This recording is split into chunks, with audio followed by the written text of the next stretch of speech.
Hello viewers, I'm your host Shivangi Mishra with another episode of South Asia Focus. Let's begin the show.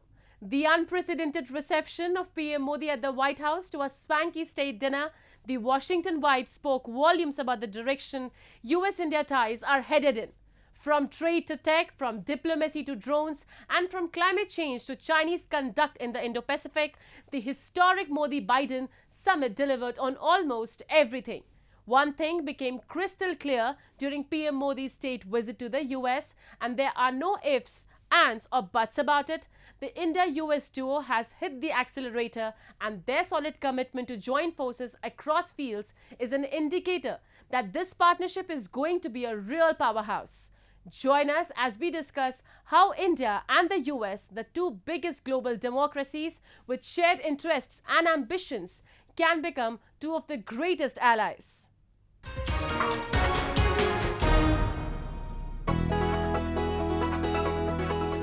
As Prime Minister Narendra Modi touched down on American soil, the air was thick with anticipation and excitement. Exuberance and elation reached their pinnacle by the time the visit reached its epic conclusion.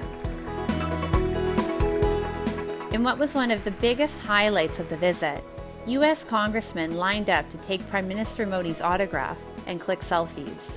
They also chanted his name exactly like the roaring crowds do at his rallies back in India, and accorded him multiple standing ovations during his speech. Straight from the heart of the oldest democracy, Prime Minister Modi dropped some truth bombs on the global stage and urged the global community to make much-needed amendments throughout multilateral institutions. Many, including the United States, have in the past rallied behind the idea of giving India a greater role in global institutions, including a permanent place on the UN Security Council. We must revive multilateralism and reform multilateral institutions. With better resources and representation, that applies to all our global institutions of governance, especially the United Nations. When the world has changed, our institutions too must change, or risk getting replaced by a world of rivalries without rules. In working for a new world order based on international law, our two countries will be at the forefront as partners.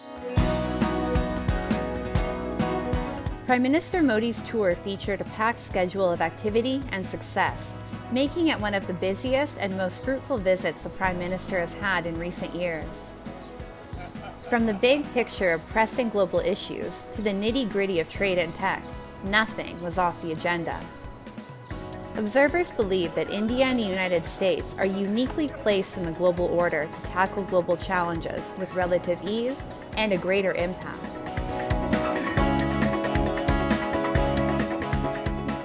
It is the result of rising Indian respect and growing trust in her abilities that an increasing number of business bigwigs across different industries have expressed interest in joining the Indian bandwagon. They recognize the country's remarkable progress and the opportunities she presents for innovation and technological advancement. It was a fantastic meeting with the Prime Minister, and I like him quite a lot. I can say he really wants to do the right thing for India. I am a fan of Modi. So. As expected, India sealed some significant deals in the defense sector. MQ-9Bs with their enhanced ISR capabilities will now be assembled in India.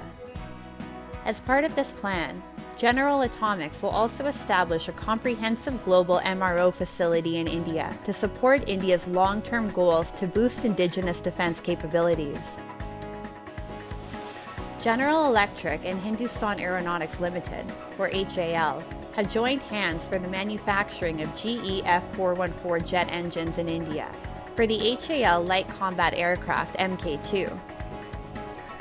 This game-changing move to manufacture F414 engines in India will enable the greater transfer of U.S. jet engine technology more than ever before.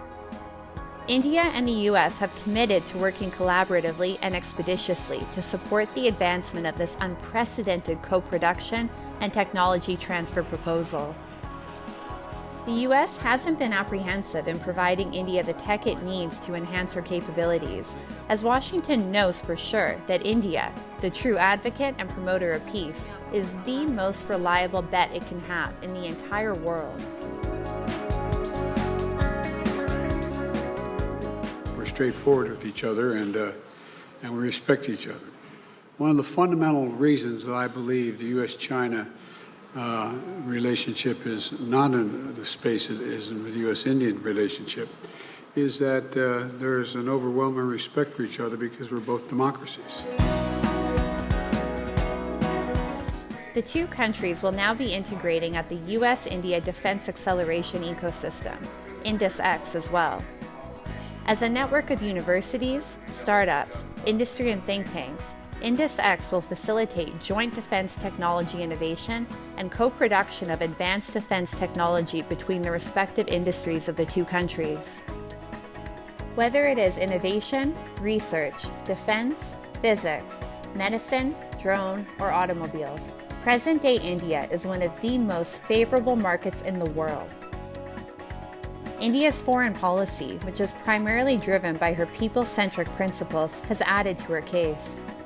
Industry leaders have opined time and time again that India's potential for investment, research and development, and market expansion is immense, and she is the hotbed of opportunities for those aiming big.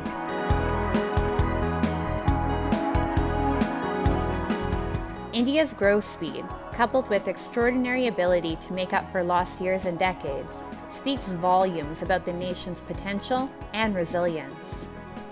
Her diplomatic leaps that have propelled her to become one of the most emphatic and resolute players in the current global climate have also been one of the key reasons behind the world being drawn to her.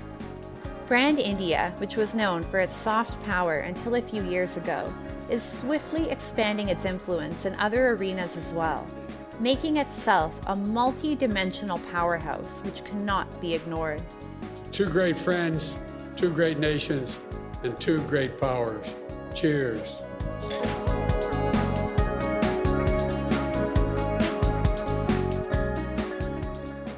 Moving on. Risking everything from little they accrued from years of savings to even their lives. The desperate youth of Pakistan are fleeing their homeland in search of brighter prospects abroad. Cash-strapped Pakistan's $350 billion economy is in a meltdown, with inflation at a record 38%, a rapidly depreciating currency, and external deficit led the government to adopt drastic measures over the past year to avoid default, but this has only worsened its case. A large chunk of those who even aspire a decent lifestyle are forced to see beyond countries' borders, and while some make to their dream destinations, others meet a fate they never imagined.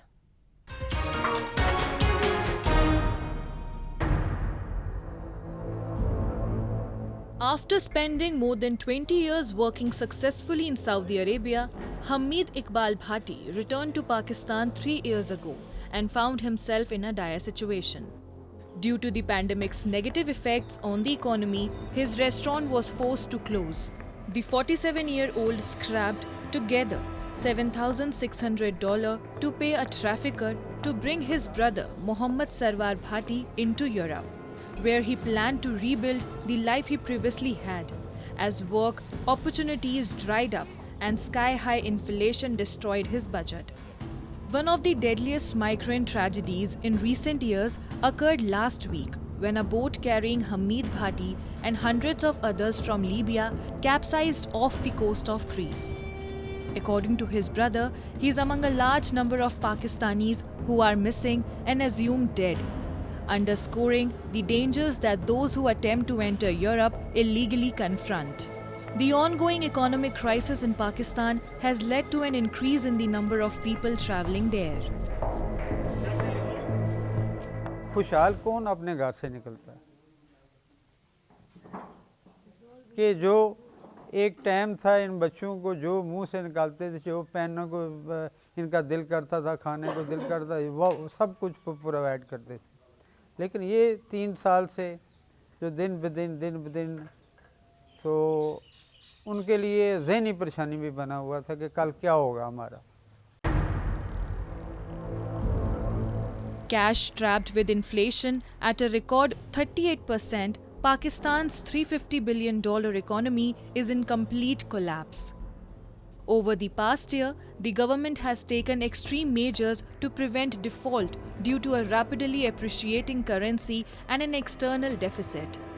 However, that came with a significant hit to development and employment. The industrial sector is forecast to have shrunk by about 3% in the current fiscal year, which is problematic for a country of 230 million people that adds more than 2 million people to the labor force every year. Ishtiaq Ahmed, a businessman who spent 11 years working in Oman, said he regretted returning home to Gujarat last year to launch his own auto parts company. Pakistan is one of the leading exporters of labor, and remittances have contributed to the survival of the nation. According to official data, there were approximately 830,000 people registered as foreign workers last year, which was the most since 2016. ਸਾਡੇ ਮੁਲਕ ਦੇ ਵਿੱਚ ਰੋਜ਼ਗਾਰ ਨਹੀਂ ਅਗਰ ਰੋਜ਼ਗਾਰ ਹੋਵੇ ਫਿਰ ਏਜੰਟਾਂ ਦੇ ਕੋਲ ਕੋਈ ਵੀ ਨਹੀਂ ਜਾਏਗਾ ਠੀਕ ਹੈ ਇੱਥੇ ਹੀ ਬੰਦੇ ਕਾਰੋਬਾਰ ਕਰਨਗੇ ਰੋਜ਼ਗਾਰ ਨਹੀਂ ਹੈ ਬੰਦੇ ਰੋਟੀ ਖਾਣ ਤੋਂ ਤੰਗ ਨੇ ਇਸ ਵਜ੍ਹਾ ਤੋਂ ਫਿਰ ਕਹਿੰਦੇ ਨੇ ਕਿ ਇਹਦੇ ਨਾਲ ਅੱਛਾ ਹੈ ਕਿ ਅਸੀਂ ਜਿਹੜਾ ਨਾ ਜਾਂ ਪਹੁੰਚ ਜਾਾਂਗੇ ਜਾਂ ਰਸਤੇ 'ਚ ਜਿਹੜਾ ਨਾ ਮਰ ਜਾਾਂਗੇ The 102 detentions of irregular migrants at the European Union's external border between January and May was 12% higher than the previous year and the most since 2016, according to Frontex, the bloc's border and coast guard agency. This is the situation on ground, and Pakistan's present situation doesn't give any hope either. Despite a number of them returning home after having lost all their money and other few losing their lives, the desperate Pakistani youth is not deterred and is ready to set off on another voyage. Time now for Asia This Week, the stories from across the continent.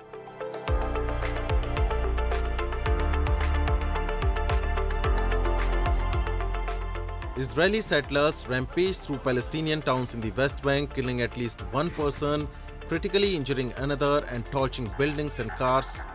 The attacks appear to be retaliation for the killing by the Islamist group that rules Gaza, Hamas, of 4 Israelis near a settlement the day before. Clashes erupted between Palestinians and settlers, whilst fire engines rushed to the town to put out the flames and residents tried to clean up the damage. The Israeli military said troops had entered through Musayya to put out fires and prevent clashes, and it said Israeli civilians had left the town. It also condemned the violence in a statement.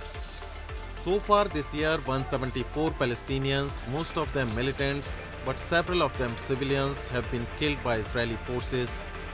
At the same time, 24 Israelis and 1 foreigner have been killed in attacks by Palestinians in the West Bank, around Jerusalem, and in some Israeli cities.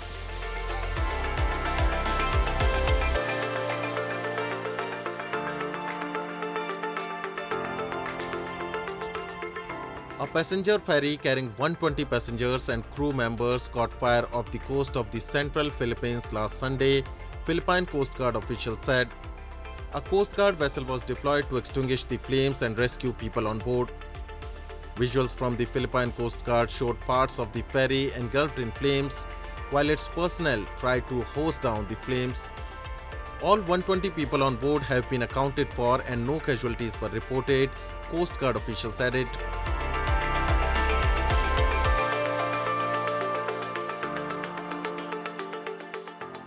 Moving on.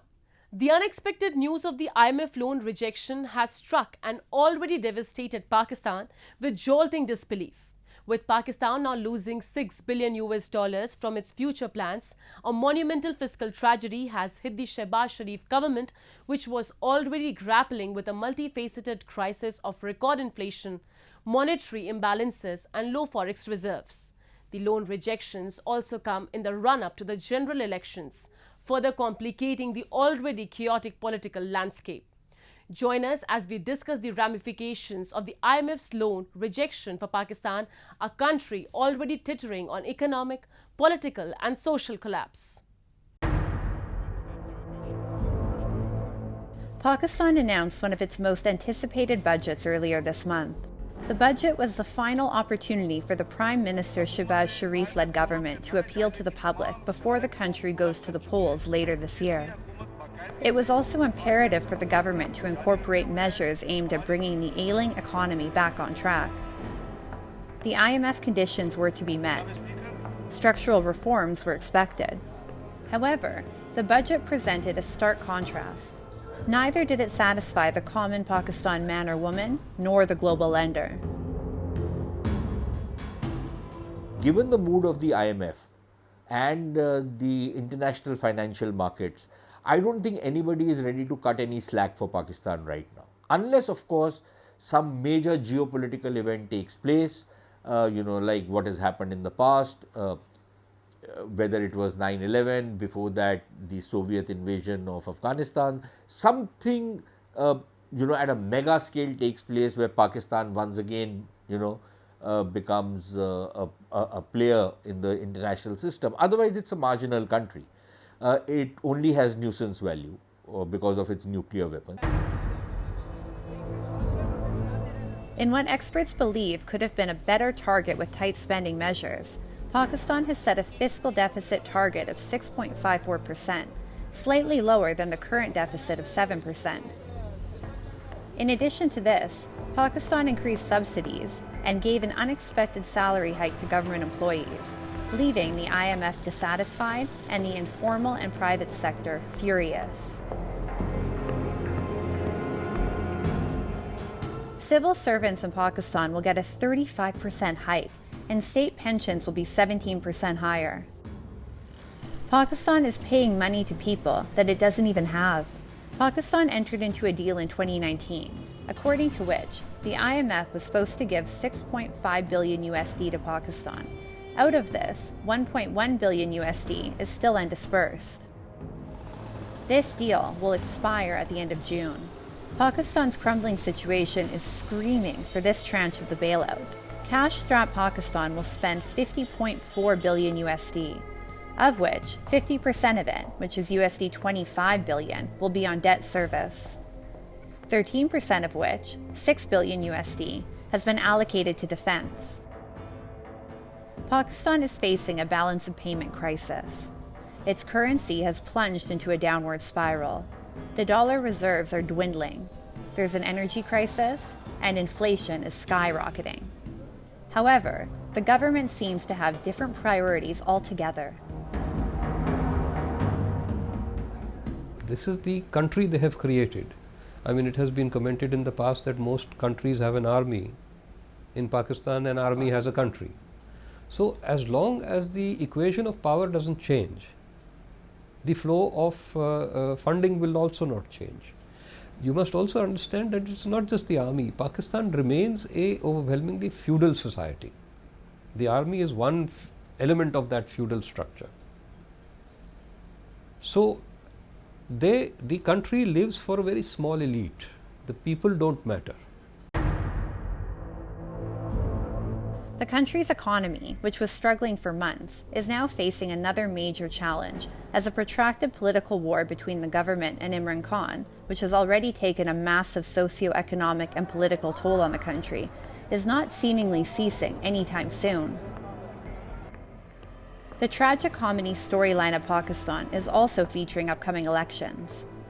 The more pressing question here is, can Pakistan even bear the burden of holding elections? Critics say the country has no choice but to proceed with the scheduled elections. Abandoning this plan will do nothing to disavow the notion that civilian authorities are operating under the influence of the army. The IMF has criticized the budgeting of the bankrupt economy as insufficient to accomplish the goals of its bailout program. This signals that the IMF may not give the last tranche to Pakistan. The current government seems to be targeting in the dark. With Pakistan's existing problems and the complex political economy, the produced budget is a meaningless document. Our mind is always buzzing with thoughts and our body is struggling with daily hassles. Achieving stability, peace and tranquility is a task. Yoga, one of the world's oldest sciences that originated in India, can provide you with spiritual healing by arousing awareness of your physical, mental and emotional experiences.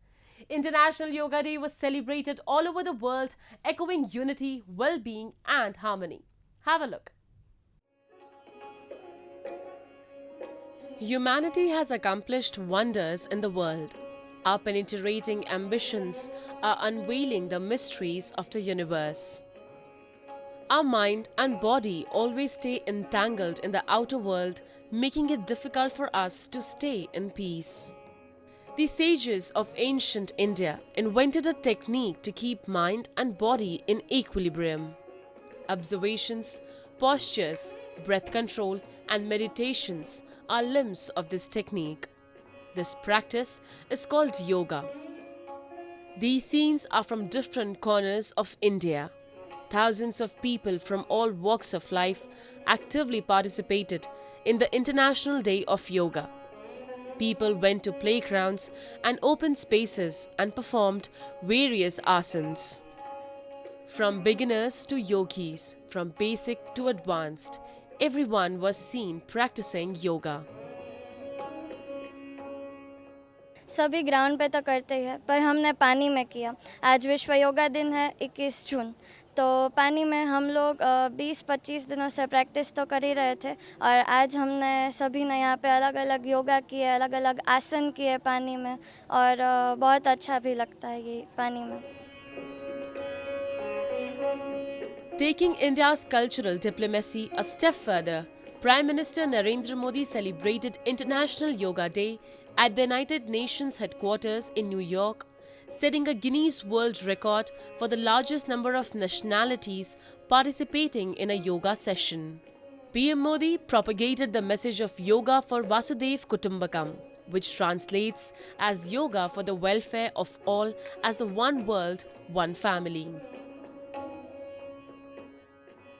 Let us use the power of yoga not only to be healthy, happy, but also to be kind to ourselves and to each other. Let us use the power of yoga to build bridges of friendship, a peaceful world, and a cleaner and sustainable future. Let us join hands together to realize the goal of one earth, one family, one future. Bending and twisting the body has physical benefits, but yoga is not limited to this. It has a profound positive effect on strengthening parts of the brain that play key roles in memory, awareness, attention, and thoughts.